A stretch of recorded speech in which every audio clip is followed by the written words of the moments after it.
vamos fazer aqui os nossos acordos para a próxima aula. Nossa professora já está aqui na sala com a gente, professora Carla Giacomin. Vejuse, pode continuar aí, que a Vejuse é bem participante, eu gosto muito disso. Valéria também, se quiser, pode continuar aqui na sala com a gente, mas a gente só pede que fique com os microfones desligados, tá bom? Vamos fazer esse acordo. E aí, assim, a gente ia dar um intervalo, certo? Aqui está o intervalo na nossa programação, porém, nós tivemos um pequeno atraso no início, então vamos dar sequência à nossa aula sem intervalo, tranquilo?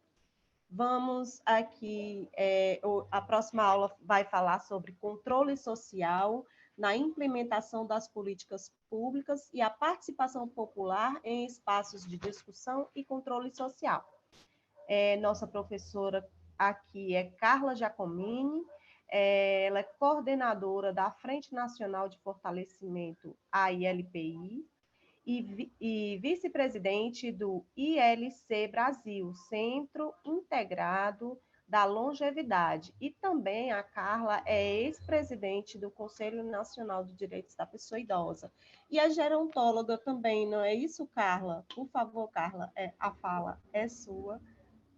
Desde já, Obrigada. eu agradeço em nome do Conselho por você ter aceitado contribuir com a formação dos nossos conselheiros. Muito obrigada, a fala é sua.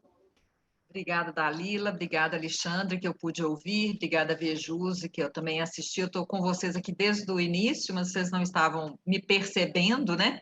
Mas eu achei interessante ouvir o que o Alexandre tinha a dizer, porque, embora a gente já tenha mandado o material até antecipadamente, né? Ainda bem que a gente não vai se repetir. Eu acho que as nossas falas vão ser bastante complementares. Eu acho que isso ajuda bem para a gente poder conversar um pouco sobre essa questão do controle social. Você prefere, Dalila, que eu passe aqui? Eu acho mais fácil para a gente ir mais rápido, né? Vamos falar assim, para dar mais tempo para a discussão, tá? Pronto, então, João, por favor, admita para que a Carla possa compartilhar a tela dela. Ela já tem a primeira, ok? Inclusive já está compartilhando. Ok, já está compartilhando, Carla. Obrigada, João. Tá, joia. Então, eu queria agradecer a todas as entidades que estão apoiando, todos os parceiros que estão apoiando esse fórum, porque eu acho que ele é fundamental, a gente capacitar conselheiros, né? É uma forma da gente fortalecer a nossa cidadania, e a nossa cidadania ainda é uma cidadania muito frágil, muito experimental. Então, a gente vai conversar aqui um pouco sobre essa questão do controle social, de como que ele pode influir na implementação de políticas públicas, de quais são as maneiras da participação popular e quais são os espaços de discussão e de controle social. Então, a primeira coisa é, nós estamos aqui num Conselho de Defesa do Direito da Pessoa Idosa, então é claro que a gente entende que envelhecer é a maior prova de que as pessoas estão tendo acesso ao direito à vida, né? Porque só envelhece quem está vivo. Então, se eu produzo uma sociedade violenta, e essa sociedade, ela me impede de nascer, ou ela me mata quando eu estou na juventude, por questões de violência, ou a violência urbana, a violência no trânsito, a violência policial, né, não me permite chegar à vida adulta, eu nunca vou conseguir envelhecer. Eu só vou conseguir envelhecer se eu tiver acesso à vida ao longo de todo esse processo, o que significa que eu devo ter políticas continuadas, políticas de Estado e não políticas de governo, né? A gente está cansado de políticas de governo, em que quando troca o governo, acaba a política. Então, a gente precisa realmente construir uma perspectiva em que, ao respeitar o direito à velhice, todas as demais fases da vida também estarão protegidas. Porque eu só vou conseguir ser velho se eu conseguir ter políticas que me protejam a infância, políticas que me protejam a minha adolescência, políticas que me permitam ter um trabalho digno, em boas condições, uma moradia digna na minha vida adulta, que vão me permitir construir mecanismos previdenciários, porque quando eu não for mais capaz de trabalhar, seja por razões de saúde, seja porque eu já trabalhei o que eu julgava ser o suficiente, eu tenho renda porque eu contribuí. E eu só posso contribuir se eu não tiver uma condição de miserabilidade ao longo da vida, né? Então, a gente precisa garantir que a velhice digna e longa, ela coroa a vida e ela demonstra que o cidadão ele foi respeitado ao longo de toda a vida. Agora, quem é que é considerado idoso no Brasil? Depende. Dependendo do interesse, a pessoa é considerada idosa cada vez mais tarde. Por exemplo, você é considerado idoso aos 60 anos para fins de política. Aos 65 anos, a Constituição Federal permite a isenção no transporte público. Mas a gente já teve políticas que previam a aposentadoria compulsória aos 70 anos, atualmente aos 75 anos no judiciário. Então, depende, a pessoa pode ficar mais velha muito mais tarde. Mas dependendo também das condições de vida, a pessoa é idosa cada vez mais cedo. Todos nós conhecemos pessoas, especialmente pessoas com deficiência intelectual, pessoas que envelhecem rapidamente, pessoas que sofrem, por exemplo, um derrame no meio da vida e rapidamente se tornam dependentes de cuidado, e o envelhecimento se dá de uma forma muito mais acelerada. Ora, se nós queremos direito à vida, nós queremos direito à igualdade, à liberdade, à integridade, à dignidade, né? Então, esses são direitos que a gente gostaria de ver protegidos o tempo todo. Por quê? Eles também vão prever que a gente tenha direitos à moradia. Direito à moradia significa que se eu chegar aí na aldeota de Fortaleza, todo mundo tem direito à água potável, tem direito a saneamento, tem direito à energia. Mas será que se eu chegar na periferia, numa cidade do interior do Ceará, eu vou ter o mesmo recurso? Eu tenho que ter direito à minha diversidade. Nem todo mundo precisa ser igual. Pelo contrário, as nossas diferenças é que nos fazem tão interessantes. Então, eu posso ter uma crença cristã, eu posso ter uma crença umbandista, eu posso não ter crença nenhuma, e todo mundo tem que me respeitar. E eu tenho que respeitar a crença de todo mundo.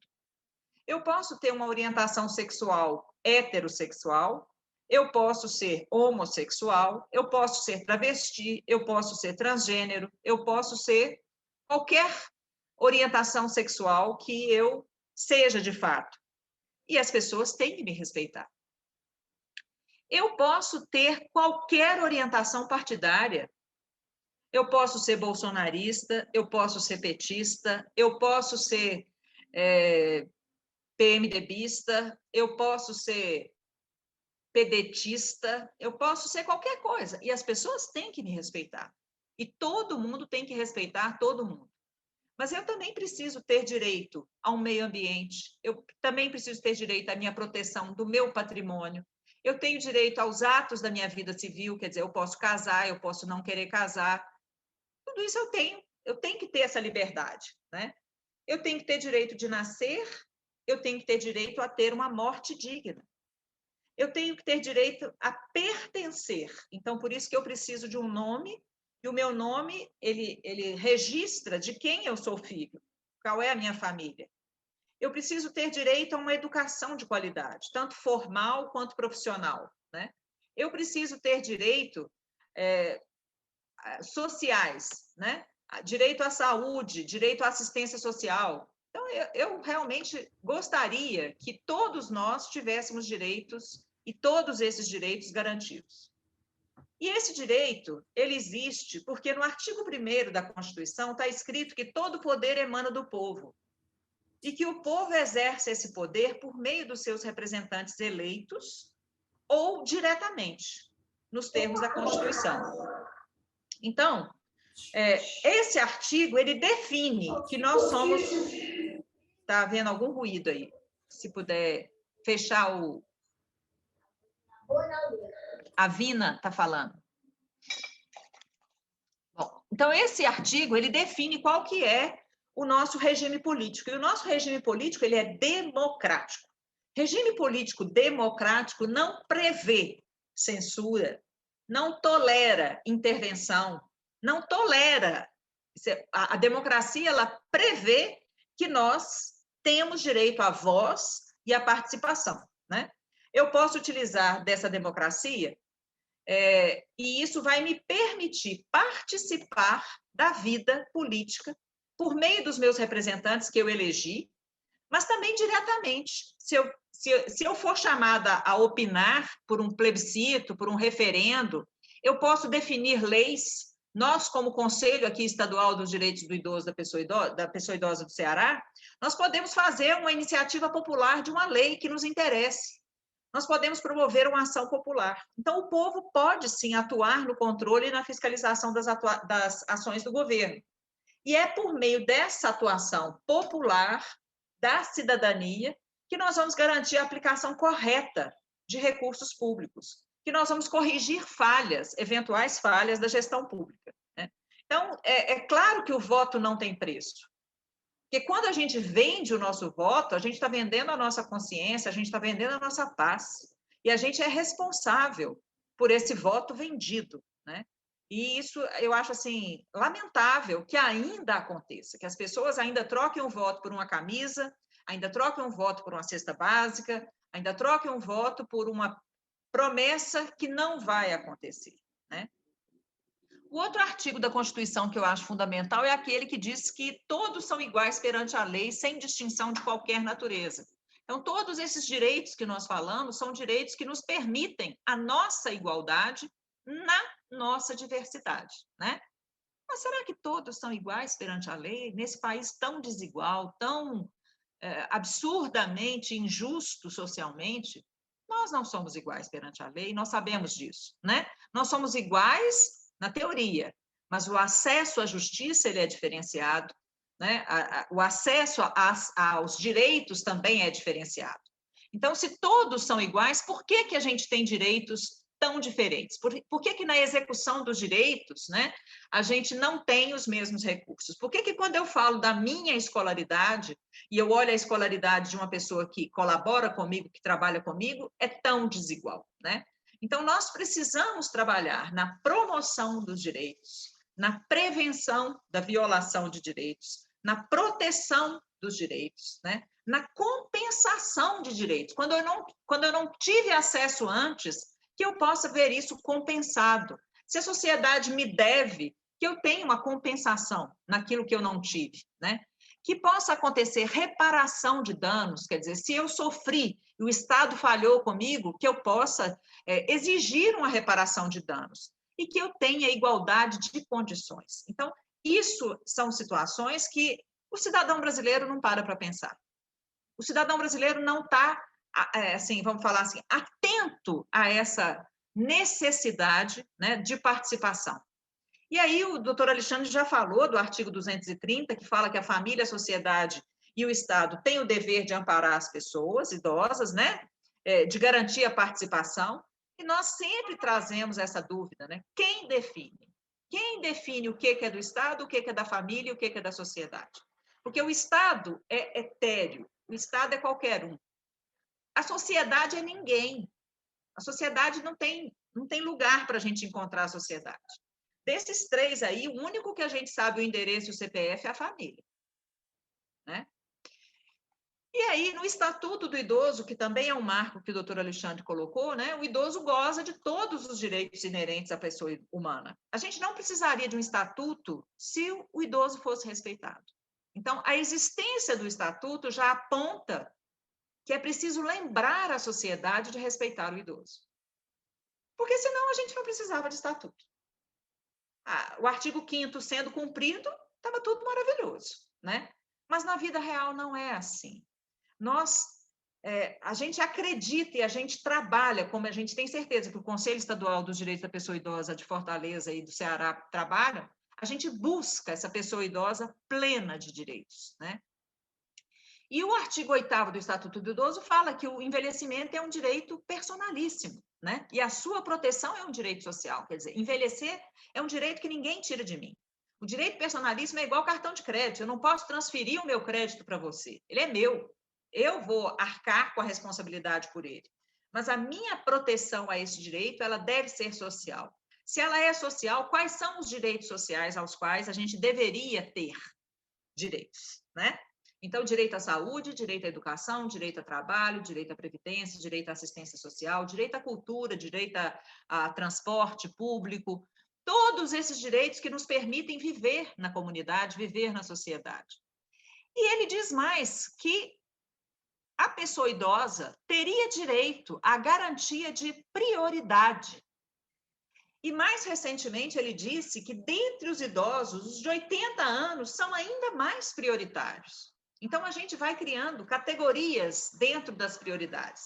O doutor Alexandre sabe que nós temos 22 prioridades no direito. Então, são 22 categorias prioritárias. A mulher grávida, a criança, o adolescente, o presidiário, né? Assim, são N situações em que a gente é prioridade, e o velho também é. Agora, o que vai fazer a nossa prioridade ser garantida de fato, né? Porque por essa prioridade está garantido o atendimento preferencial imediato e individualizado nos órgãos públicos e privados, a preferência na formulação e na execução de políticas sociais públicas específicas. Presta atenção no específicas. Eu tenho mais de 20 anos de atuação como gestora na saúde pública, e o que a gente observa nesses mais de 20 anos não tem que ter nada específico para o velho. O velho tem que existir com tudo que já existe. O velho tem que ser assistido por tudo que já existe. E com isso, nunca chega a vez do velho, tá? Então, é papel do Conselho, do controle social, exigir políticas específicas, sim, né? É papel do Conselho garantir que exija uma destinação privilegiada de recursos públicos para a proteção à pessoa idosa. Exigir que exista a viabilização de formas alternativas, né, de participação, de ocupação, de convívio entre idoso e as outras gerações. Que exista priorização do atendimento da pessoa idosa pela sua própria família. Aí a gente entra numa questão que depois a gente poderia até evoluir nela, porque esta é uma política que traz a marca da Política Nacional do Idoso, da Constituição Federal, que traz uma marca muito preconceituosa em relação às instituições. Porque hoje o que a gente observa também é que existem muitas famílias que não conseguem cuidar adequadamente e, pelo medo do julgamento da sociedade, acabam mantendo o idoso em casa e maltratando ele. Então, talvez um apoio numa política de cuidado seja necessário, né? Também prevê que haja capacitação e reciclagem dos recursos humanos nas áreas de geriatria e gerontologia na prestação de cuidados gerontológicos. Isso é o que está na lei. Na vida real, é isso que está acontecendo de fato? E aí, eu falo com vocês assim, olha, não deixe que a pobreza se transforme numa paisagem. Porque nós estamos tão habituados à pobreza, à desigualdade, à injustiça social, que isso aí já virou, assim, cenário para nós, né? Então, o que nós, como conselho, podemos fazer para diminuir essa diferença entre os direitos que estão na lei e a realidade que está colocada? A quem interessa uma velhice sem direitos? E quem seria o responsável por trabalhar nessa redução dessa desigualdade? O Estado? O Estado deve proteger o sujeito vulnerável na sua relação de consumo. Quer dizer, se eu precisar de alguma coisa, o Estado tem que me proteger. A sociedade, diz o Estatuto do Idoso, que é dever de todos, né, denunciar a violência contra a pessoa idosa. A família, cabe à família a proteção dos seus membros. O Estado não só permite, como ele legaliza o abuso. Ele próprio é um abusador. Ele próprio estabelece situações de abuso que a gente vê diariamente. O etarismo, quer dizer, a discriminação pelo fato de você ser idoso, é uma prática discriminatória tolerada na nossa sociedade. Ninguém quer ser velho, ninguém quer reconhecer que está velho, né? E ninguém abre espaço para a velhice e para a discussão de direitos na velhice. E a família não tem apoio para exercer o seu papel de cuidar e acaba, por isso mesmo, violando direitos. Então, quem tem esse papel? Nós. Nós quem? Nós, o controle social.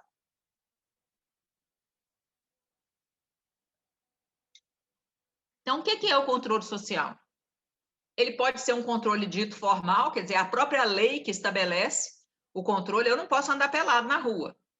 Por quê? Porque está escrito que eu não posso andar pelado. Eu tenho que, para eu trabalhar e existir na sociedade, eu me privo de algumas coisas que eu gostaria de fazer para que todos fiquem bem. O controle é informal, tem normas de conduta social que são reconhecidas que eu vou respeitar. Eu não faço xixi na rua. Isso não é o que se espera de mim. Então, eu estou compartilhando, uma pessoa controla a outra, por exemplo. A gente não fala muito alto depois das 10 da noite. Por quê? Porque existe uma lei de silêncio, mas existe também uma lei de respeitar o direito do outro de ter um sono adequado. Então, o que seria esse controle social? Seria a participação do cidadão na gestão pública, fiscalizando, monitorando e controlando as ações da administração pública. O controle social é um mecanismo assim, fundamental de fortalecimento da cidadania. É aquilo que nos aproxima do Estado. Quando a gente fala do Estado, a gente fala de ninguém. Se eu sou a Carla e eu sou gestora de saúde pública, eu sou o Estado. Eu estou aqui representando o Estado na minha atuação. E eu quero que o Estado trabalhe melhor, mesmo que eu não consiga. Eu não vou desistir de tentar. Se eu ocupo o lugar de conselheira representando o Estado no conselho, eu sou o Estado. E eu tenho que estar ali defendendo o direito da pessoa idosa e não defendendo o meu gestor. E aí começa a complicar as coisas. Outra coisa que a gente tem que lembrar, que a sociedade tem direito de acesso à informação. Então, assim, se você quiser saber quanto custa, você tem que saber. O Estado é obrigado a te dizer. Se você quiser saber quanto que ele colocou lá, o Estado é obrigado a te dizer o quanto que, de fato, ele executou daquilo que ele prometeu, daquilo que ele recebeu. E o desenvolvimento do controle social é uma das diretrizes da Lei de Acesso à Informação. Mas para eu ter acesso à informação, eu estou pedindo transparência. E aí eu pergunto, será que nós somos transparentes? Será que nós temos essa cultura de transparência dentro da administração pública? Então, o controle social ele vai ser exercido a partir do momento que eu vou ser capaz de utilizar as informações públicas, né? E a partir daí debater com a gestão do Estado e verificar onde está sendo aplicado, como está sendo aplicado o dinheiro que a gente transforma em imposto e que o imposto transforma de novo em política. Como que eu vou participar ajudando a decidir os gastos futuros? E eu vou falar assim, olha, gente, Fortaleza tem uma condição de envelhecimento muito desigual. Essa periferia aqui, olha, não está conseguindo envelhecer. As pessoas estão morrendo cedo lá. O que nós temos que fazer? Nós temos que fazer um programa de inclusão da juventude ali dentro. Mas isso tem nada a ver com idoso? Tem tudo a ver com idoso, porque se esse jovem não sobrevive à juventude, ele não vai ser velho. Então, a gente está pedindo também que o Conselho de Defesa do Direito do Idoso amplie o seu olhar para uma coisa chamada processo de envelhecimento. Lutar por um processo de envelhecimento digno. E aí, a gente precisa exercer nesse nosso controle, ser capaz de detectar uma aplicação equivocada desses recursos e os desvios desses recursos. E era de se esperar que o investimento governamental das políticas seja equitativo e integral ao longo da vida, né? É claro que eu sei que é muito mais fácil convencer um político a implantar, a destinar recursos na infância do que na velhice. Mas é importante que as pessoas entendam que nós não temos data de abate, a gente não é frango. Então, enquanto tiver vida, a gente tem direito à vida. A gente tem direito a recursos. A gente tem direito à proteção social. Isso está escrito na lei. Isso precisa ser materializado. Outra forma de participação de controle social é quando a gente participa de conferências, né? E dos conselhos, que são mecanismos conquistados, né, de exercício de controle social. Eu posso estabelecer que eu vou participar indiretamente, quando, por exemplo, a turma da Vejuse escolhe a Vejuse para ser a conselheira, a Vejuse deve resposta àqueles que a colocaram lá. Então, a mesma falta de transparência que a gente reclama dos deputados, nós fazemos como conselheiros. Se eu, como conselheiro, vou lá e só represento eu não estou fazendo a coisa certa. Se eu pertenço a uma entidade, eu tenho que ter chance de comentar com essa minha entidade o que eu fiz no conselho, o que o conselho falou, o que o conselho decidiu, o que a comissão falou, né? Então, o conselho municipal, estadual, nacional, os conselhos de políticas públicas, né? Eles foram criados para acompanhar e fiscalizar esse repasse de recursos federais, estaduais, municipais, né? Em cada nível. Mas também existem outras formas de participação que a gente queria lembrar aqui. Uma audiência pública pode ser um momento de exercer o controle social. A cobrança da lei de responsabilidade fiscal é uma forma de exercer o controle social. A atuação dentro de um conselho de política pública é uma forma de exercer o controle social. A participação em conselhos de defesa de direito, a participação em conferência da saúde, da educação, de tantas, né, políticas, mas também de defesa de direito do idoso, de defesa de direitos humanos, de defesa do meio ambiente, tudo isso são formas de controle social. Bom, uma audiência pública ela pode ser convocada pelos deputados, pelos vereadores, ela pode ser solicitada pela população. O conselho pode provocar uma audiência pública. E ele é um espaço institucional onde a gente vai chamar o executivo, onde a gente pode chamar o judiciário, onde a gente pode chamar o legislativo e falar, e aí? Eu quero conversar com você sobre isso. Como é que vocês, o que vocês estão pensando sobre isso? E numa audiência pública, é bom colocar os contra e o a favor, não colocar só os a favor.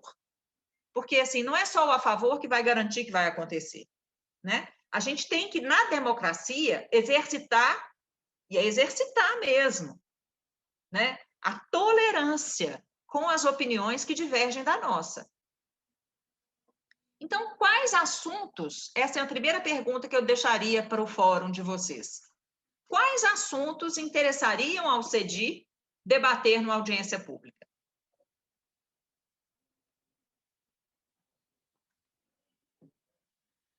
Existem também algumas leis que nos apoiam a utilizar a audiência pública. Aqui eu coloquei algumas leis, mas vocês podem verificar aí no Ceará se tem alguma coisa específica.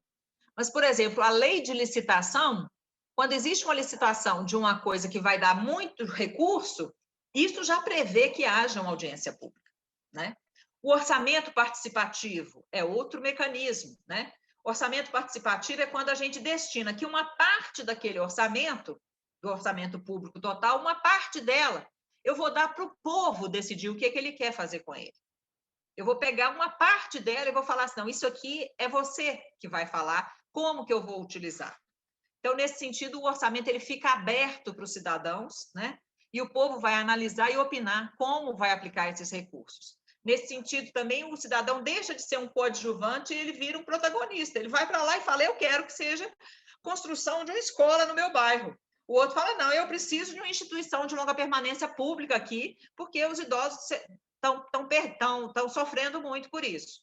Então, é um mecanismo de participação. Outro mecanismo de participação de controle social é a lei de responsabilidade fiscal. Ou seja, eu quero tudo, mas eu não tenho dinheiro. Então, eu vou ter que administrar esse dinheiro de forma que eu consiga garantir que a minha pauta faça parte da pauta prioritária, conforme prevê o estatuto, na definição de políticas, tá? Mas para que isso seja cumprido e respeitado, é importante que a população participe. Por quê? Porque a lei de responsabilidade fiscal, ela obriga transparência nos atos públicos. Mas de que adianta haver transparência se eu não me interesso como cidadão? Não adianta nada. Então, eu tenho que fazer essa lei pegar, tá? A lei de responsabilidade fiscal, ela já define 2 tipos de relatórios que precisariam acontecer. Um relatório que é o relatório resumido da execução, que deveria ser publicado a cada 30 dias, depois a cada 2 meses, né? Demonstrando que houve a execução daquilo que foi programado. E um relatório da gestão fiscal, que a cada 4 meses eu também posso verificar se aconteceu ou não aquilo que foi previsto. E aí a gente colocaria um comparativo entre aquilo que de fato aconteceu. Se alguma coisa passou do limite, eu tenho que corrigir. Se alguma coisa ficou devendo, eu tenho que corrigir para poder desfazer essa diferença. O terceiro mecanismo são os conselhos de políticas públicas. Então, os conselhos são locais de exercício da cidadania. Eles são aqueles locais onde está lá governo e sociedade, e cada voto no conselho vale um. Mesmo que seja o secretário da saúde e o técnico de enfermagem que esteja representado ali, cada um vale um. Que seja o usuário do SUS, o voto do SUS, do usuário do SUS, vale tanto quanto o voto do gestor principal. Então, o Conselho de Políticas Públicas, ele tem uma atuação fiscalizadora, né? Ele quer cumprir, ele deve cumprir o seu papel de acompanhamento e controle daquilo que o governo está fazendo. Entendam bem, governo. O que é governo? Governo é aquele povo, aquele grupo que a gente votou e ganhou. Então, o governo Bolsonaro é o governo que o presidente Bolsonaro está exercendo com as pessoas da confiança dele. Isso é o governo. O governo, né, aí do Ceará é o governo que o governador do Ceará, com as pessoas que estão exercendo da confiança dele, estão atuando, tá? Isso é governo. Estado é outra coisa. Estado é tudo que está na lei que deveria estar acontecendo, independente de ser o Bolsonaro, ou de ser o Camilo, ou de ser quem vocês queiram, tá? Então, a legislação, ela prevê a existência de inúmeros conselhos de políticas públicas. Alguns têm abrangência nacional, alguns têm abrangência estadual, outros de municípios. E eu podia perguntar para vocês, quantos conselhos de políticas públicas estão ativos no Ceará? De quantas reuniões ou comissões você, como representante do Conselho Estadual de Direito da Pessoa Idosa, tem participado de outro conselho? Vamos sair da nossa caixinha? Esse é um convite que, para o controle social ser bem exercido, a gente tem que fazer. Então, um exemplo, o Conselho Municipal de Saúde, ou Conselho Estadual de Saúde, é aquele que vai controlar o dinheiro destinado à saúde, né? E vai participar da elaboração das metas da saúde. O cidadão deve procurar saber quem é o membro de cada conselho, seja representante do poder público, seja representante da sociedade civil, e procurar esse conselheiro e falar, olha, lá na minha cidade está acontecendo isso, eu queria ver como é que a gente faz isso. No meu bairro está desse jeito, como é que a gente vai fazer, tá? Por quê? Porque para um controle social eficiente, né, é indispensável a transparência, e isso passa tanto pela transparência do governo, quanto pela transparência da sociedade civil. O que eu estou dizendo é, não faça conchavo com o governo para te agradar na sua área. Se você vai fazer isso, faça de forma transparente. Leve o seu tema, a sua pauta, para dentro do conselho. Fala, gente, lá no meu bairro está acontecendo isso, lá na minha cidade está acontecendo isso. Bora lutar junto para que isso seja resolvido? A gente está por aqui de conselheiro que dá a dele por fora, sabe? Eu não sei se isso acontece no Ceará, mas a minha experiência de Brasil fala que isso acontece. Não sei se no Ceará, não posso falar por hoje, não tem muito tempo que eu não, né? A gente não vive isso. Mas, olha, é muito chato aquele conselheiro que lambe pé do gestor só para que o gestor fique do lado dele.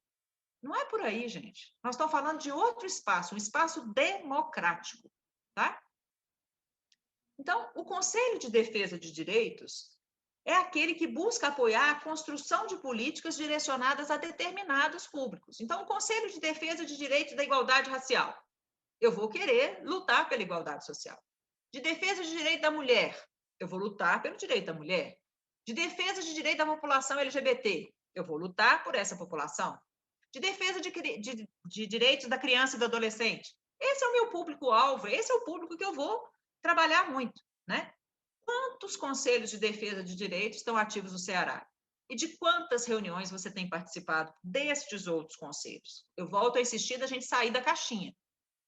Porque a gente está sempre pregando para convertido, né?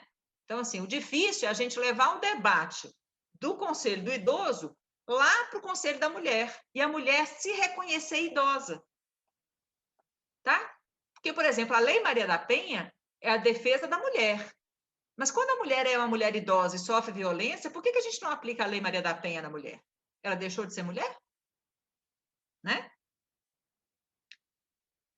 E aí eu já entro na minha fase final, que é a questão dos caminhos. Tá? Se o tempo de quem é velho já passou, então não tem mais como interferir no presente. É esta lógica que nós temos que quebrar. Porque se a gente age assim, a gente admite que os velhos se excluem e são excluídos da sociedade que construíram e que vivem. Então, nós precisamos trazer o tema da velhice para os não velhos. Por quê? Porque os futuros velhos ignoram o seu destino. E eles seguem descrentes de que um dia serão velhos. E de que chegará a vez deles e a nossa, da gente precisar de políticas para a velhice. O outro caminho é o Estado participar ativamente dos espaços. Porque o Estado que manda um conselheiro irresponsável, um conselheiro não engajado, o Estado que manda representante de secretaria que não tem poder e que não vai levar a discussão adiante, também é lastimável. Tá? E eu falo isso porque a gente não raras vezes vê o poder público mandando um conselheiro muito chinfrim para participar de conselho de idosos, tá? Então, a gente tem que parar com esse discurso de indignado, ou então de piedoso em relação ao idoso, porque isso esconde a descrença nas nossas políticas públicas, tá? Eu estava ouvindo, em paralelo ao que o doutor Alexandre estava falando, eu estava escutando o Fórum Nacional da Pessoa Idosa e o secretário Antônio Costa estava falando lá. É porque eu agora sou idoso. A gente tem até pena. Quando você veste a roupa do idoso assim, né? Daquela forma tristonha. Não, gente, não é isso não. Nós todos somos cidadãos do bem e nós temos que exercer a nossa voz, né? Outro caminho é a gente agir e se unir num clima de cooperação. Por quê? Porque os problemas são multifacetados. Então, as soluções também vão exigir a participação de muitas pessoas. E por isso a gente tem que ocupar o nosso lugar nos conselhos estaduais, nos conselhos municipais, capacitando, orientando, promovendo a ação que exponha e que enfrente a realidade de uma velhice ainda indigna no nosso país. Porque isso está escrito: nenhum idoso será objeto de qualquer tipo de negligência, discriminação, violência, crueldade ou opressão, e todo atentado aos seus direitos por ação ou omissão será punido na forma da lei. Todo atentado aos seus direitos será punido na forma da lei. Enquanto a gente percebe que a omissão governamental continua sendo testemunhada por toda a sociedade brasileira e que continua silenciosa no seu papel de controle social, né? Então, nós temos que fazer a nossa parte. Os conselhos, né, eles primam pelo cumprimento dos direitos do idoso. Então, isso é papel do conselho, isso está estabelecido. E aí, eu pergunto para o conselho, como uma outra provocação, o que dizer do destino dado ao Conselho Nacional de Direitos da Pessoa Idosa? Como que a gente vai recuperar o protagonismo e o controle social dentro do próprio Conselho Nacional, que é um conselho que não é conselho? Né? Então, como que os governos reconhecem uma questão como relevante? Por uma consciência coletiva, que no caso do envelhecimento nós ainda não temos. Por ações políticas, que no caso do envelhecimento a gente ainda tem frentes parlamentares muito frágeis, né? Então, que a gente precisaria melhorar. Ou por uma questão ligada, né, à mídia, à participação na forma de movimentos, de redes sociais, né? Rede social está assim. Mas eu não estou muito convencida de que só estar na rede social vale a pena, resolve. Eu acho que a gente tem que estar ocupando os espaços de participação e de protagonismo. Porque, na prática, os governos, ou eles enxugam gelo, ou eles apagam incêndio, ou, infelizmente, a gente tem governo que faz a gente jogar o dado e pega uma carta que fala assim, volta lá no começo, destrói tudo, faz de conta que isso nunca aconteceu. Nós não temos dinheiro, nós não temos tempo para ver a desconstrução de políticas. Nós temos que construir e aprimorar políticas.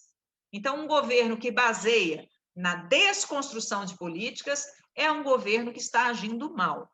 tá? Porque nós temos que andar para frente, não é para trás. Então, para eu atuar no meu controle social e agir para formulação e implementação de política, eu preciso de informação, eu preciso saber quais são os fatores de risco daquela política, eu preciso de indicadores, eu preciso de metas, eu preciso de resultados, eu preciso de avaliar a atuação da política antes, durante e depois da sua implementação. Então, olha aqui, ó. Desde 1987, já está escrito que o Brasil está envelhecido, né? O envelhecimento populacional do Brasil é uma realidade nova. Eu sei que tem filhos que vocês tiveram que são mais novos do que essa produção aí. E nem por isso está gerando, né, a consciência no Estado brasileiro. Cada vez mais velhos. O que isso muda? Muda tudo. Todas as políticas têm que ser redimensionadas para uma população envelhecida. A quantidade, a necessidade de educação não é a mesma. O tipo de lazer não é o mesmo. O tanto da previdência não é o mesmo. A condição de trabalho não é a mesma. A gente precisa construir uma cultura de paz nesse país, e não de violência, não ao armamento, não a esse abuso, né, da pessoa andar com 2 armas, ter 60 armas. Gente, que é isso? É faroeste? Né? Pelo amor de Deus, nós precisamos construir paz, nós precisamos enxergar no brasileiro que é diferente de mim um igual, e não sair exterminador do futuro aqui, né? Então, nós temos direitos a políticas públicas que superem todas as dificuldades, que envolvam a insuficiência de cuidados, a fragilidade das famílias no cuidado dos idosos, e aí a gente está falando da organização de um cuidado formal de apoio à família, tanto por uma política de cuidadores, quanto por uma política nacional de cuidados continuados, né? Porque nós temos direito a uma cidadania que garanta acessibilidade, melhoria dos ambientes verdes da cidade, adaptação das residências às condições funcionais das pessoas que moram nelas, espaços de lazer e de convivência intergeracional. Não é só velho com velho e jovem com velho, com jovem. A gente tem que misturar, a gente tem que aprender um com o outro, a gente tem que ter acesso ao digital, à inclusão digital, né? Então, o envelhecimento, ele é desafiador, né? E o desafio, ele exige que a gente reconheça a velhice como uma etapa natural do curso da vida e o cuidado como um atributo que vai me permitir continuar uma pessoa plena. E isso pressupõe que eu vou enfrentar o preconceito contra a velhice em todos os seus disfarces. Então, não ter instituição é preconceito, não ter ônibus adaptado é preconceito, não ter acessibilidade na cidade é preconceito, não ter um refeitório popular, né, para garantir comida para todo mundo é preconceito. Isso tudo nós temos que ver, né? Porque é isso que é esse preconceito que vai estar naturalizando a velhice com a incapacidade, a velhice doente, como uma velhice inexorável, né? Como se não fosse possível ser diferente. Também é preciso mudar o nosso olhar sobre a família. A família constrói a sua forma de mudar, de cuidar, de acordo com o seu próprio referencial. E, às vezes, ela não tem recurso, gente. Ela está cuidando da melhor maneira que ela dá conta. 1/3 das pessoas param de estudar e de trabalhar para cuidar. Será que ninguém está vendo isso? Né? Então, nós precisamos de uma política de cuidado. A família, quando a gente tem uma pessoa idosa que precisa de cuidado, a família está precisando de cuidado. A família não consegue cuidar bem porque ela não tem recursos, ou porque ela não sabe como cuidar, e, às vezes, esse não saber como cuidar gera trauma, gera briga, gera divergência, gera cansaço, gera doença. Então, oferecer cuidados de longa duração com qualidade e com abertura para a comunidade é uma necessidade no nosso tempo. E isso a Frente Nacional de Fortalecimento à Instituição está demonstrando, né? Porque as pessoas não envelhecem de acordo com a idade, elas envelhecem de acordo com a oportunidade que elas tiveram. Então, quando eu fico velho, eu vou coletar toda a desigualdade que eu vivi. Se eu tive acesso à educação, eu tenho mais chance de envelhecer bem. Mas e se eu não tive? Se eu tive acesso a uma saúde de qualidade, eu vou envelhecer melhor. Mas e se eu não tive? Né? Então, tudo isso a gente tem que estar trazendo para dentro do nosso conselho, tá? Esses desafios têm que ser enxergados como necessidades.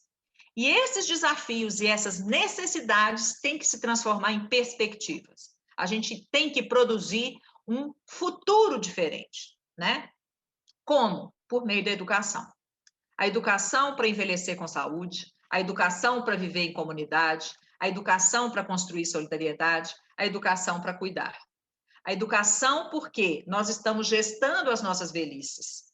Cada um de nós está construindo a sua velhice com base nos recursos que tem ou que não tem, né? Então, eu preciso conversar sobre isso, eu preciso desenvolver habilidades para saber como que eu vou cuidar melhor de mim. E como eu cuidar melhor de mim, vai me garantir cuidar melhor do outro, né? O mundo envelhecido precisa de cidades e de estados preparados para essa realidade. E aprender a cuidar é uma dessas habilidades, né? Isso significa que eu vou ter que compartilhar o que eu sei e eu vou ter que aprender outras formas de cuidar no nosso tempo, tá? Construir uma cidade ou um estado que ofereça diferentes opções de cuidado e de moradia.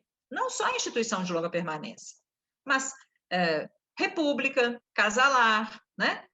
Centros-dia, centros de convivência, em que a gente possa confiar e a família possa respirar, né?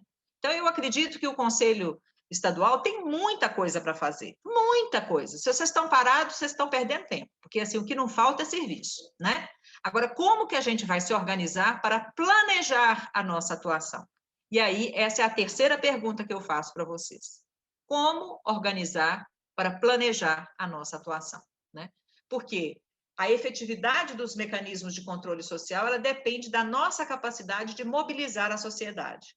E cada cidadão precisa assumir essa tarefa de participar e de exercer esse controle social, inclusive do orçamento. Isso não é para um dia, esse processo é longo, né? Mas somente se a gente sair da cadeira, se a gente sair do lugar, é que vai ser possível, então, melhorar o nosso acesso a recursos e o nosso controle sobre os recursos. E isso significa que o Estado vai participar, né? Isso aqui, desculpa, repetiu. É preciso, portanto, fortalecer a perspectiva de envelhecer com dignidade. Isso não é tarefa para um partido, isso não é tarefa para uma política, isso não é tarefa para um conselho. Isso é tarefa para o país inteiro. Isso é tarefa para gerações.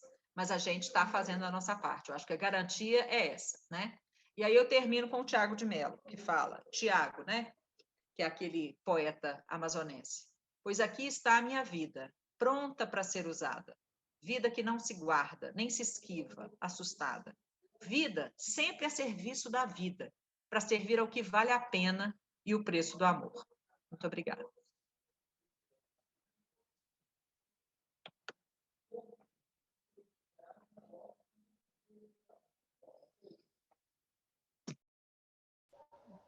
Obrigada, professora Carla Giacomini, pela brilhante explanação de aula, né? Eu vou, antes aqui de lhe voltar a palavra para a gente fazer a atividade, eu gostaria de registrar a presença da vice-presidente do CEDI, Amélia Prudente. A Amélia estava em outro compromisso, mas agora está aqui com a gente. Amélia, fique à vontade para dar uma palavra, uma boa tarde para os participantes, por favor. Amélia? Obrigada pela apresentação, Dalila, e pela compreensão também de todos pelo meu atraso. Realmente a gente tem várias outras funções e agora com a vida toda em home office, né? Se trabalha de forma online, então nós temos várias atividades que às vezes ficam concomitantes. Mas eu estava louca para participar dessa tarde de hoje e mesmo chegando atrasada ainda ouvi um pouco da palestra da doutora Carla, e adorei quando ela disse que as pessoas não envelhecem conforme a idade, sim conforme as oportunidades que ela tem durante a vida. E é dessa forma, doutora Carla, que eu enxergo também as diversas velhices que a gente tem, né? Várias pessoas com a mesma idade, né? Vivendo a vida idosa, aos 70 anos, por exemplo, e cada uma com uma vida diferente, uma velhice diferente, uma forma de pensar diferente. E para isso a gente tem que pensar num país, num estado e em municípios, que é onde o idoso mora, que a gente atenda a essas diversas velhices e que se respeite, né? Essas velhices para que a gente assegure a garantia da vida idosa, que o Estatuto fala tão bem. Então, obrigada pela oportunidade de ouvi-la e também agradecer aos participantes aqui da mesa, como a Bejuse, a Valéria, a Yasmin, a Kerler, a Dalila, o Rubens Almeida, o Lux Maciel, o Fabiano Ferreira também, o nosso intérprete de livros e a todos os municípios que estão na outra sala e que abraçaram tão bem essa iniciativa do CEDI Ceará. Obrigada. Obrigada, Amélia. Então, vamos aqui. Professora Carla, qual a sua metodologia para a gente fazer a atividade? Na outra aula, a gente tentou dividir, né, as salas através de links, mas alguns tiveram dificuldades. Então, a gente voltou para essa sala, todo mundo, e aí a gente pediu que o pessoal se colocasse aqui no chat, quem quisesse fazer responder, né, aos questionamentos do professor Alexandre, na verdade. Então, fique à vontade para fazer os questionamentos. Vamos ver aqui como que vai ser a dinâmica, professora. Na verdade, eu acho o seguinte, que o mais importante é o próprio conselho, né, estabelecer o como fazer. A vantagem do Zoom é que ele permite que a gente divida em 3 salas, as pessoas vão todas lá para a sala X, 1, 2 e 3, por exemplo, né? Mas se vocês não deram certo nessa primeira oportunidade, eu acho que, de repente, a gente dá 5 minutos para vocês debaterem entre vocês mesmos aí a pergunta 1, e depois mais 5 minutos a pergunta 2, e depois mais 5 minutos a pergunta 3, e aí a gente volta. O que vocês acham? Se terminar antes, tudo bem, mas se terminar um pouquinho depois também. Tudo bem, então, a gente tem aqui os participantes divididos em 3 grupos de WhatsApp. Eu vou lançar os 3 questionamentos, um em cada grupo, e lá eles vão discutir para ver quem vai responder, quem vai vir aqui para a sala junto com a gente para responder os questionamentos. Pode ser assim? Pronto. Então, eu vou desligar aqui e vou para os grupos junto com a Yasmin, o Lucas e a Kerla, e a gente vai colocar as 3 perguntas. A pergunta 1 no grupo 1, a pergunta 2 no grupo 2 e a pergunta 3 no grupo 3, certo? E aí a gente volta daqui a uns 5, deixa eu ver, são 4h24, a gente tinha colocado a divisão de grupo até as 16h40. Ocorre que nós não tivemos o intervalo, certo? Então, nós vamos voltar aqui para a sala 4h34, que são 10 minutos, para que todos, dentro dos seus grupos, respondam as perguntas. Tudo bem assim, professora Carla? Às 4h35, aliás, porque são 4h25, às 4h35, a gente retoma aqui. Não precisam sair dessa sala, apenas ficarem atentos aos grupos de WhatsApp. Tá ok? Voltando. Pronto. As perguntas foram lançadas nos grupos. Vamos ter aqui, eu queria, por favor, Rubens ou João, trazer aqui para a sala, aliás, a Vejuse, que é quem vai falar sobre a primeira pergunta, ela já está aqui na sala. Para a segunda, eu queria, por favor, João, a Jailma. Trazer a Jailma aqui para a sala. Opa. Achei. Jailma Eduardo. A Vejuse, ela vai falar sobre Se são todos iguais, por que os direitos são diferenciados?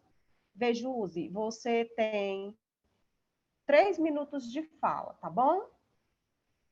Tá ótimo. Uma alegria, viu, Carla, poder estar aqui e poder termos o presente que o CEDI está nos dando de ouvi-la, né? Mais uma oportunidade. Eu sou Vejuse Oliveira, eu sou assistente social, né? Eu estou atualmente conselheira do Conselho Municipal dos Direitos da Pessoa Idosa de Fortaleza e lá represento a ACEP, a Associação Cearense para Idosos, que é uma das nossas grandes bandeiras, né? E estamos aqui na responsabilidade de dar continuidade ao trabalho que a Mariazinha Barroso começou, né, há 43 anos. E isso é um compromisso muito grande e é um prazer poder estar representando a CEP junto. Mas algumas coisas ficam, né, para a gente na sua fala, Carla, que é sempre muito esclarecedora. Mas essa questão da gente pensar, né, se todos os direitos são iguais e por quê, né, se nós somos iguais, por que esses direitos são diferenciados, né? Qual o nosso papel mesmo como conselheiros, né, nessa questão da promoção, da prevenção, da proteção, da compensação e da reparação de danos e igualdade de condições. Isso realmente é um desafio, mas eu acredito que também são possibilidades, né? A questão do exercício, do estudo, da capacitação, isso tudo nos traz condições de que a gente conquiste, né, essas diferenças e que a gente busque, na maioria das nossas possibilidades e das nossas atuações, estar fazendo esse trabalho de compensação. Identifico algumas dificuldades, né, que nos fazem parar um pouco e, às vezes, ter um pouco mais de dificuldade de avançar nessa conquista dessa igualdade de direitos. Pensando e falando muito particularmente a partir da minha experiência no Conselho Estadual e no Conselho Municipal, é uma deficiência imensa de diagnóstico, né? Nós não conhecemos o território que estamos atuando, nós não conhecemos as pessoas idosas desses municípios. E isso, para a gente, enfraquece muito a nossa posição enquanto conselheiros, enquanto atuantes dessa defesa de direitos. Eu acredito que esse é um grande desafio, não só do município de Fortaleza, mas da maioria dos municípios. Nós somos presenteados por um diagnóstico que a PDM se fez, né, e apresentou aos municípios um trabalho excepcional que foi feito pela PDM, e esse hoje é um dos nossos objetos, né, mais recentes de diagnóstico, mas isso, a meu olhar, como experiência de conselho, é uma dificuldade muito grande e é o que nos fragiliza. Isso é uma coisa certa. E uma outra coisa é a nossa incapacidade de conhecer os recursos que estão disponíveis para a pessoa idosa, né? Você colocou muito bem que a lei da transparência está aí, né? Mas eu não sei até que ponto nós, conselheiros, estamos habituados a buscar essa informação e a fazer uso do direito que temos de orientar para que o uso desses recursos sejam destinados à política da pessoa idosa, né? Então, eu acredito que esse também é um segundo desafio que nós precisamos avançar muito enquanto conselheiros, enquanto sociedade, na verdade, né? Utilizarmos desse recurso da transparência para fazermos dela uma força de luta, uma força de conquista e de ocupação de espaços. Uma terceira questão que me chamou muita atenção na sua fala e que está me fazendo refletir muito, e eu acho que a gente precisa pensar muito nisso. Será que nós só estamos pregando para convertidos, né? De que forma nós estamos participando de outros conselhos de políticas públicas? De que forma nós estamos atuando em outros conselhos de direitos, né? Isso é muito importante. Eu acho que foi o grande presente, além de todos os outros que você trouxe na sua fala hoje, é isso. Será que nós estamos pregando somente para convertidos? E isso é de uma riqueza absurda, né? Então, eu acredito que quando nós conseguirmos, né, avançar nesse olhar que foi aqui dessa sua fala de hoje, para esses pontos da gente ter conhecimento, né, desse território que nós estamos vivendo e quem é a população idosa do nosso município, né, a gente vai conseguir, sim, responder essas questões desse desafio da promoção, da prevenção, da proteção, da compensação, da reparação de danos e da igualdade de condições. Então, que a gente consiga mesmo vencer esses pequenos desafios e que são grandes na hora de atuar, mas que são possíveis e que a gente consiga realmente ter acesso a isso, a gente compreender que é necessário a leitura do diagnóstico de cada município, é necessário conhecer os recursos que esses municípios têm e é extremamente necessário participarmos de outros conselhos de políticas públicas e de conselhos de direitos. Tá? Um grande beijo, obrigada. Foi realmente um grande presente. Obrigada a você e ao CEDIC por essa oportunidade e por esse desafio que cabe a todos nós aqui, conselheiros e alunos desse curso, que a gente realmente reforce e que a gente busque essas informações e esse conhecimento, porque assim a gente conquista. Um grande beijo, obrigada pelo espaço de fala. Nós que agradecemos, Vejuse, que é militante na defesa dos direitos da pessoa idosa, né, e é conselheira ativa e atuante aqui dentro do município de Fortaleza. E sempre que pode, no Estado, né, Vejuse, porque já foi nossa presidente, né, do CEDI. Mas deixa eu fazer só mais uma pergunta, que Carla tinha pedido para mim acrescentar a cada pergunta outra pergunta, né? Então, assim, Vejuse, rapidinho, como que o CMDPI de Fortaleza pretende planejar a atuação para alcançar mais visibilidade e eficiência? Eu tenho tido, né, essa experiência no Conselho Municipal pela segunda vez, né, e uma das coisas que nós conversamos muito no Conselho é essa dificuldade que nós temos, né, de avançar nos espaços que nós temos, né? Os conselhos de direitos e os conselheiros, no meu olhar, na minha discussão, muito presente quase em todas as reuniões do conselho, é de dizer que nós temos um verdadeiro desconhecimento da força que um conselho municipal tem, né? E a gente tem buscado, ao longo desse último grupo de gestão do Conselho Municipal, Carla, avançar nessas questões de reforçar em nós o conhecimento para que a gente consiga saber quem é o idoso do município de Fortaleza, onde ele está, quais são suas necessidades e que recursos nós estamos utilizando para as necessidades dessa população, né? Hoje é um grande desafio, né? Nós temos hoje como presidente do Conselho Juca, que é um usuário, uma pessoa extremamente participante, um idoso muito presente, muito consciente do seu papel e tem trazido esse olhar para o Conselho Municipal. Então, eu lhe respondo dizendo que o que nós estamos fazendo é buscando conhecimento do território, conhecimento dos recursos, né? O Fundo Municipal dos Direitos da Pessoa Idosa de Fortaleza tem tido um excelente exercício, né, de prática, de receber recursos, né, de administrar esses recursos, mas nós estamos com um desafio muito grande, é priorizar esses recursos, né? E isso tem nos tirado muita preocupação por conta dessa necessidade do diagnóstico, Carla. Então, o que a gente tem buscado é isso, é tentado fazer do conselho que nós sejamos conselheiros, né, capacitados, que a gente tenha conhecimento do território que nós estamos atuando e que a gente faça um bom uso dos recursos que estão. E os que não estão, né, conseguimos ainda esse ano participar das reuniões do planejamento do orçamento anual, né? Então, isso foi um ganho muito grande. Conseguimos colocar quatro grandes propostas, e dessas 4, nós conseguimos 3 das propostas do orçamento.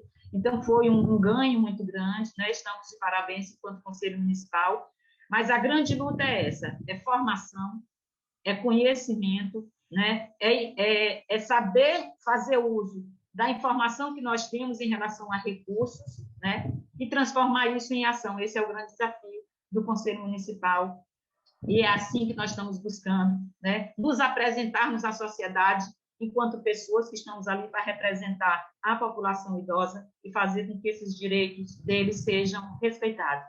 É isso. Obrigada, Vejus, mais uma vez pela sua fala. Professora Carla, a gente vai colocar as 3 participantes para fazerem suas falas, e aí depois você pode fazer as suas considerações quanto às respostas. Tranquilo assim? Tá. Então, aqui a gente vai agora pedir a fala para Jailma, né? Jailma, por favor, você se apresente, diga qual o seu município, qual a sua representação no município, né? Se você participa de conselho, se é técnica de gestão, se é coordenadora da política do idoso. A gente quer saber um pouco sobre você e depois você responde para a gente o segundo questionamento, né? Que é quais os assuntos interessariam ao CMDI para debater em uma audiência pública, certo? Então, essas são duas perguntas, na verdade. Essa é a primeira pergunta. E a segunda pergunta é como o CMDI pretende planejar a sua atuação para alcançar mais visibilidade e eficiência. Tá certo? Então, pode ligar o seu microfone, a fala é sua, tá? Você tem mais ou menos aí uns 3 minutos para responder o questionamento. Por favor, Jailma. Boa tarde, né? Sou Jailma, sou assistente social, atualmente técnica de gestão da Secretaria de Assistência Social, mas também sou conselheira, né, do CMDI, representante da Igreja Católica, também estou na composição do conselho. Vou, né, responder essa questão aí, né, de uma temática que seria pertinente em uma audiência, né, que seria, para mim, né, todos são importantes, né, como até estava lá no grupo, a questão dessa transparência sobre o fundo do idoso, né, até da própria instituição, mas eu creio que para potencializar tanto a atuação, tanto o conselho, nós precisamos ter uma política pública específica para a pessoa idosa, tá? Porque é diferente nós termos uma política pública específica e termos um conselho de direito e termos uma estratégia, né, amigo da pessoa idosa, que foi o que iniciou-se em 2018, que também possibilitava esse diagnóstico, né, que a colega acabou de falar. A gente precisava fazer um diagnóstico, fazer um plano, um planejamento, e era intersetorial. Mas uma coisa é você ter uma ação dentro de uma política pública, ou até uma ação dentro de todas as políticas públicas do município, e você ter a política pública, algo específico para se trabalhar a pessoa idosa. Então, eu acho que já está mais do que na hora dos municípios, né, do Estado e até mesmo do governo federal, pensar uma política pública específica para a pessoa idosa. Por quê? Não sei se é uma realidade do município de vocês, mas nós estamos com uma demanda até superior à demanda do Conselho Tutelar aqui no nosso município em relação à violação de direito. Ou seja, hoje nós temos mais violação de direito para com a pessoa idosa do que para com a criança e o adolescente, né? Então, criança e adolescente, nós estamos falando aí de duas faixas etárias, e idoso é só de uma. Então, eu creio que nós precisamos urgentemente estar discutindo, né? E nada melhor do que uma audiência para levar essa discussão. E a outra era o quê, Dalila? Era como que a gente pensa em fazer? Como que era? Dá para você repetir aí? Tá, a outra pergunta é como o CMDI pretende planejar a sua atuação para alcançar mais visibilidade e eficiência? Pronto. Creio que é mobilizando, né? Mobilização aí da rede de todos os envolvidos, não sei, do próprio idoso. Eu creio que está na hora da gente realmente mobilizar, da gente realmente falar a importância de se trabalhar a pessoa idosa. Né? Teve até alguém aí que colocou no chat que isso é algo que envolve todas as políticas públicas. Sim, envolve, mas uma coisa é a educação, é a assistência, elas também já têm outras prioridades. Não estou dizendo que o idoso não é importante, mas as políticas públicas também têm as suas prioridades, também tem as suas necessidades de se trabalhar outros públicos, e você ter algo, né, específico para a pessoa idosa. Aqui nós temos um alto índice de pessoas que fazem empréstimo com cartão do idoso. Aqui nós temos um alto índice de pessoas que estão, gente, indo para as agências e troca o cartão da pessoa idosa, faz plágio, dá um cartão fake e leva aquele, saca o dinheiro e faz empréstimo.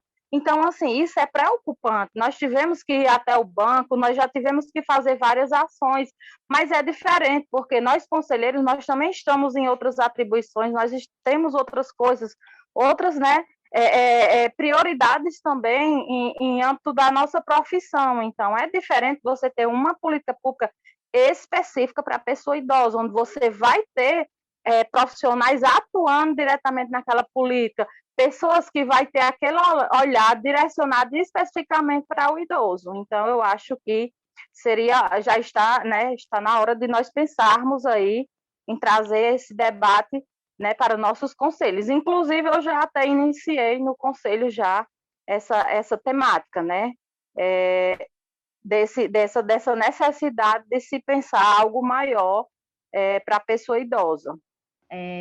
Muito obrigada, Jailma, e também aos outros participantes que estiverem aqui, do município de Hererê, não só do município de Hererê, mas de vários municípios.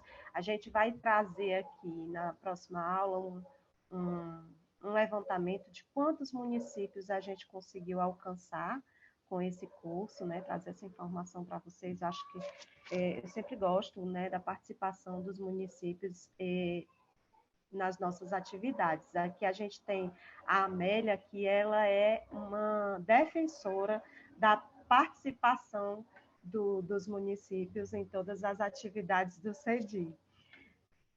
Então, vamos aqui para a terceira pessoa, que vai responder o terceiro questionamento. A Cleonilda. Cleonilda, você pode ligar a sua câmera e o seu microfone, vai falar para a gente de que município você está falando, qual a instituição que você representa, se você faz parte do conselho, se você trabalha com a pessoa idosa, certo? O seu cargo, fala um pouquinho de você para a gente, e depois você responde para a gente 2 perguntas. A primeira pergunta, só abrir aqui um pouquinho. Pronto.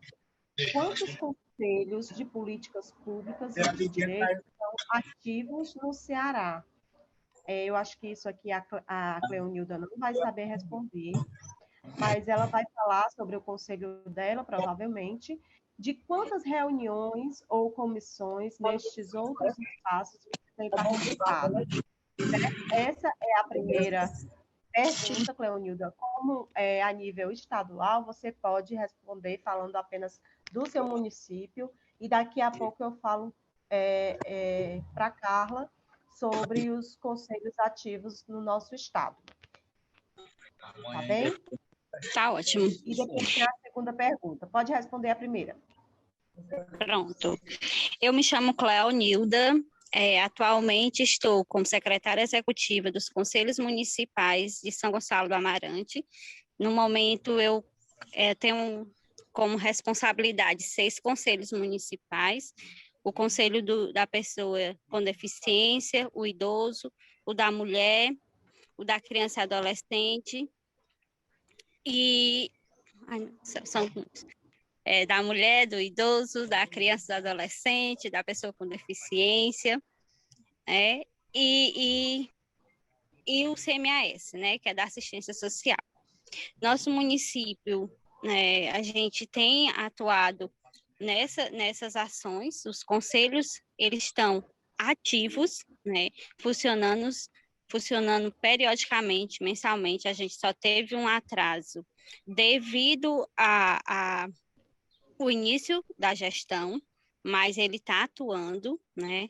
No momento, os nossos conselheiros estão todos participando, tanto da sociedade civil como das áreas governamentais. Eu, como já vim da sociedade civil, né, e participei de outros conselhos, de outros conselhos municipais, né, como o Conselho da Criança e do Adolescente, fui presidente desse conselho, né, estive também no Conselho da Assistência Social, né, que eu era coordenadora de uma instituição do terceiro setor.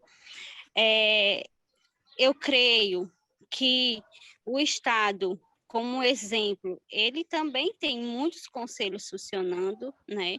Eu não sei quantos, né? Como a Dalila falou, não sei quantos, mas creio porque ele é base para isso, para a gente, os municípios. Hoje a gente participa, né? A gente está com 2 comissões, né? Que é a comissão para a construção dos 2 planos municipais, que são o plano da pessoa com deficiência e o plano da política do idoso, né, que veio, né, essa intenção da construção do plano era uma conversa que a gente teve junto à secretaria no início do ano, antes de se for começar as reuniões dos conselhos, e aí veio a proposta do CEMI, né, da construção desse diagnóstico e desse plano. E aí a gente também está participando de uma comissão do projeto VOA, que é da cultura, ele também está direcionado para o idoso e para a pessoa com deficiência, é a valorização dessas pessoas no seu lado cultural, né? Tanto o deficiente como o idoso participarem, né, desenvolvendo o seu lado cultural. Entendido, então. Cleo, a segunda pergunta é como o CMDI aí do seu município pretende planejar a atuação para alcançar mais visibilidade e eficiência? Quais são as ações que vocês fazem aí para que o Conselho consiga ter essa visibilidade e eficiência? Pronto. Uma do nosso propósito é a questão de construir junto ao município, com as representações, né, das secretarias, o diagnóstico. A gente consegue também estar estimulando a participação da sociedade civil e das OGs, né? E a gente consegue estar fazendo divulgações. Hoje a gente está se organizando para divulgar mais o conselho, né? Para divulgar as ações. A gente tem como nossa presidente, é uma pessoa com deficiência muito eficiente nas suas ações, né? Que é a Jaqueline. Ela tem muitas boas propostas. A gente tem crescido bastante junto desse conselho, através do trabalho que ela, junto com as parcerias das secretarias, a gente tem feito. Hoje a gente pode dizer, nós temos a lei de construção, nós temos no município a lei na lei orçamentária, a questão do fundo do idoso também, que isso vem também nos fortalecer. Nós estamos propondo aí a busca de fazer um chamamento público para as instituições do terceiro setor, para estar enviando projetos, né, para que esse fundo seja utilizado, em especial para o idoso. Antes da Covid, né, dessa pandemia, nós tínhamos ações com capoterapias, né, que era muito divulgada. A gente tem a Casa do Idoso, né, junto com o governo do estado, temos nessa Casa do Idoso a questão da profissionalização, que tem os cursos de informática, as aulas. É uma casa que ficou também localizada pertinho. Eles fazem todas as atividades de fisioterapia. A gente tem um fortalecimento junto da secretaria. Nossa secretária é uma pessoa muito humana e ela se preocupa muito com esse público, né, e tem contribuído bastante junto às ações. Hoje a gente vive num momento peculiar, né? Porque a pandemia a gente não pode, a gente sente muita falta, eles sentem principalmente a falta de estarem inseridos mais frequentes. Nós estamos conversando, o conselho, o presidente e os conselheiros, para ver como é que a gente consegue estar estimulando essas ações, né, para que eles se sintam, como é que eu posso dizer, participantes mesmo, não só isolados devido à pandemia. A secretaria, junto ao conselho, realizou um momento de entrega de alguns kits nas portas, né, com toda a segurança, para os idosos. E, assim, foi muito gratificante ver o sorriso deles, a emoção que eles despertaram, né, nesse momento. E acho que o melhor de tudo é divulgar, né? A divulgação e a transparência no trabalho desenvolvido é que faz a diferença dentro dos conselhos. Muito bem, Cleo. Muito obrigada pela sua fala. A gente está, estou vendo aqui, gente, que o nosso chat está bem agitado, né? Os municípios estão se colocando aqui no chat. Também eu vi aqui que tem alguns temas que ainda vão ser tratados em outras aulas, certo? Então, alguém que colocou aqui dúvidas sobre fundo, a gente vai ter uma aula específica sobre fundo, certo? Sobre violência contra a pessoa idosa, nós também vamos ter uma aula sobre a violência contra a pessoa idosa, tá certo? A gente passou já todo o cronograma das aulas nos grupos, mas a gente pode enviar novamente para vocês, tá certo? Agradeço demais aqui a participação de vocês aqui no chat. Eu vou passar a palavra para a professora Carla, para que ela possa fazer as considerações sobre a fala das 3 representantes que estiveram aqui defendendo as teses. Professora Carla. Obrigada. Eu queria primeiro agradecer realmente a oportunidade. Eu acho que o tema ele é muito amplo, né, muito vasto, então a gente faz um recorte para tentar pensar num determinado enfoque, digamos assim, né? Eu acho que, como a Vejuse fala da participação e da necessidade do protagonismo da pessoa idosa, do envolvimento do próprio usuário lá dentro do conselho, eu acho isso tudo fundamental. E isso é um aprendizado, gente. A gente não nasce conselheiro, não. A gente aprende a ser conselheiro e uma oportunidade como esta que vocês estão dando, sem sombra de dúvidas, deve ser utilizada e deve ser propagada, né? E quem participou hoje, que leve essa discussão para dentro do seu conselho, que isso vá criando uma onda mesmo, assim, de ampliação desse conhecimento. Com relação a gente sair da caixinha, né, Vejus, eu acho isso fundamental, porque nem os outros conselhos sabem do que significa envelhecer nesse país, e nem nós, como conselheiros, sabemos o que significa ser uma pessoa naquela condição nesse país. Então, por exemplo, envelhecer com deficiência, envelhecer sendo uma população LGBT, envelhecer sendo mulher, né? São situações que podem se somar e que a gente tem pautas em comum. E ficaria muito melhor se a gente lutasse juntos, né? Por essa pauta comum, tá? O que a Jailma colocou também, eu acho fundamental essa questão das políticas públicas. E, Jailma, o que é interessante também na sua fala e na fala da Cleonilda, né? Nós, como conselheiros, nós somos poucos, então, às vezes, a gente participa como conselheiro num conselho, depois a gente participa como conselheiro em outro conselho, e são pessoas que assumem esse lugar realmente, né? Mas eu queria muito que em cada conselho que a gente estivesse, que a gente nunca perdesse de vista essa perspectiva do envelhecer como direito, né? Porque o que a gente está observando durante a pandemia é que muitas pessoas não estão tendo chance de envelhecer, né? Nós já perdemos mais de 350 mil pessoas no Brasil, e isso por quê? Porque existe uma lógica de que no começo da pandemia, como está velho, é como se tivesse morrido porque estava velho. E não é verdade. Eu perdi amigos que morreram antes da hora, mesmo estando idosos, né? Eles não teriam morrido se não tivesse havido essa pandemia, se não tivesse havido um descaso em relação ao cuidado com a pandemia. Então, eu acho que o momento é um momento de formação. Em relação ao fundo, eu queria só fazer um alerta: não transforme o seu conselho num banco 24 horas de fundo, tá? Porque os conselhos que têm fundo, eles são extremamente atraentes para as pessoas que querem acesso ao fundo. Mas o conselho tem que ser capaz de lutar por política pública com o fundo e utilizar o fundo como um mecanismo de fortalecimento da política, não para custear a política.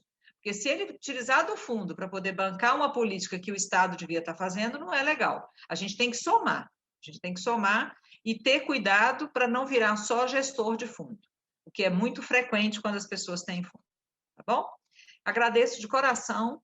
Estamos juntos, a Frente de Fortalecimento ao Conselho também está junto com vocês, participem conosco, se vocês tiverem oportunidade, né, participem da Frente Nacional também de Fortalecimento à Instituição de Longa Permanência. Eu vi que tinha uma pessoa aqui de Russas, do Ceará, uma das situações mais comoventes que eu vivi na Frente de Fortalecimento foi, a gente fez uma live e a gente colocou uma pessoa tocando, né, e essa gestora da instituição de Russas, mostrando para nós o quanto que os idosos fizeram um congraçamento durante aquela live, porque tinha alguém cantando e eles participaram e eles se interessaram, né? Então, é muito bacana como que a gente tem um alcance inimaginável, né? Eu jamais saberia que uma instituição lá em Russas, do Ceará, estava ouvindo e estava participando. Então, acho que esse que é o nosso momento mesmo de cidadania, de somar, de fazer junto, né? De resistir. Dentro do que for possível para a gente vai fazer com muito cuidado, com muito zelo, né? Porque a gente acredita demais na atuação do Conselho. Não fosse isso, a gente não era conselheiro, a gente não tinha sido presidente do Conselho do Idoso, né? Então, acho que tem uma coerência nessa trajetória que a gente tem que prezar por ela, tá bom?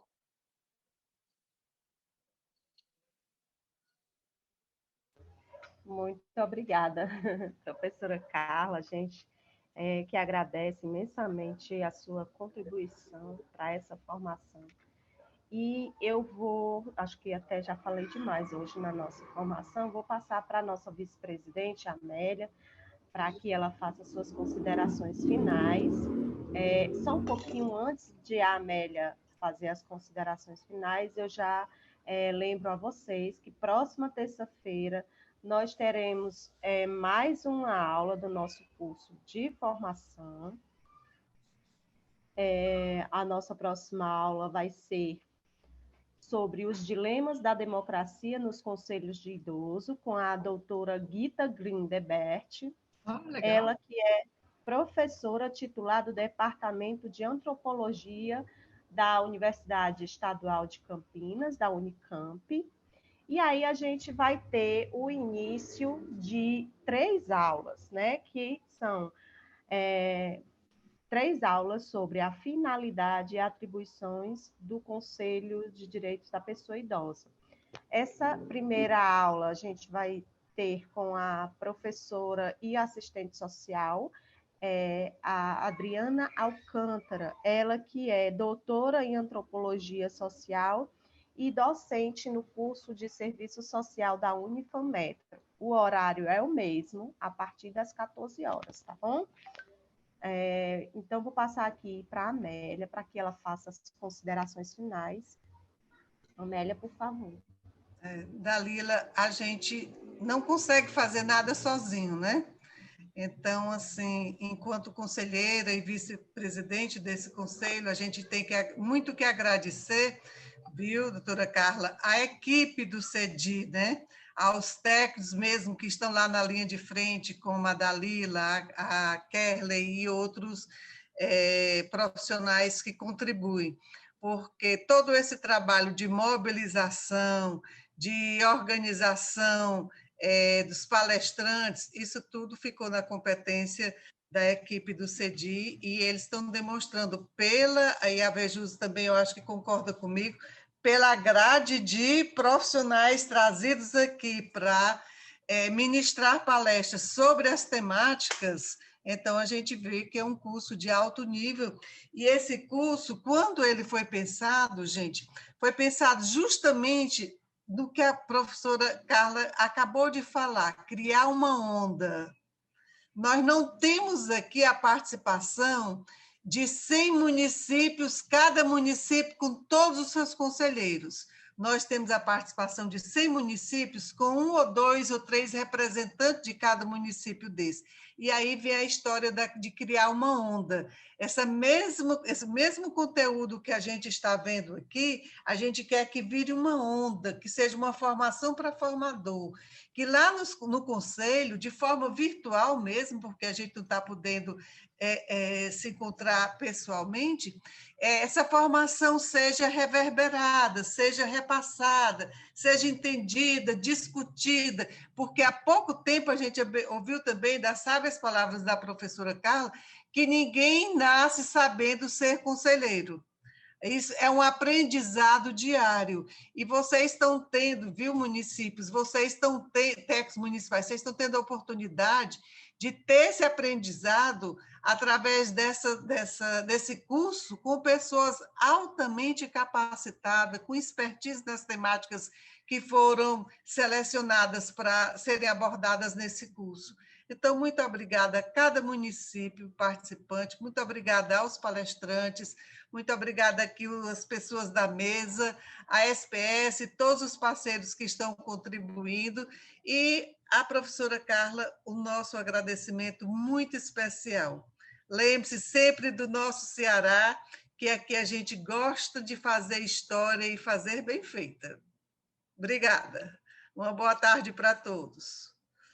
Eu queria pedir para vocês, só um último momento, liguem as câmeras para a gente fazer aqui rapidinho um print. A professora Carla já saiu, mas que pena. Mas a gente já fez um print dela, mas vamos ligar as câmeras. Jailma, Cleonilda, Yasmin, Lucas, por favor, o print, para a gente registrar esse momento da nossa segunda aula. Ok.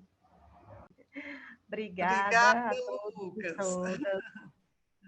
Tchau, gente. Tchau. Bom final de tarde, uma excelente noite para todos nós. O material da aula de hoje vai estar disponível nos grupos de WhatsApp, nos e-mails, tá bom? Quem não receber, tiver alguma dificuldade, entre em contato no privado com o administrador do grupo, tá bem? Beijo, até a próxima.